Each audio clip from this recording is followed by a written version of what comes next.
வணக்கம். இன்றைக்கு நாம் பார்க்க இருக்கக்கூடிய ஆசனம் நௌகாசன். படகு போன்ற நிலையிலான ஆசனம், போட் போஸ். இந்த ஆசனம் வயிற்று பகுதியில் உள்ள அதிகப்படியான கொழுப்பினை கரைத்து தொப்பையினை குறைக்க உதவுகிறது. மேலும் செரிமான உறுப்பின் செயல்திறனை மேன்மைப்படுத்துகிறது. இது எளிமையான ஆசனம், அனைவருக்கும் செய்யக்கூடிய ஆசனம். ஆசனத்தின் செயல்முறையை பார்ப்போம்.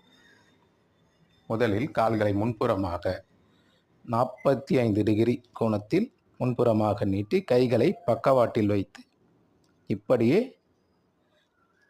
15 வினாடிகளிலிருந்து 30 வினாடிகள் வரைக்கும் இதே நிலையில் இருக்கவும். பிறகு சுகாசன நிலைக்கு வரவும். இதுபோல் 3 முறை செய்யவும். ஓம் நமச்சிவாய. நன்றி, வணக்கம்.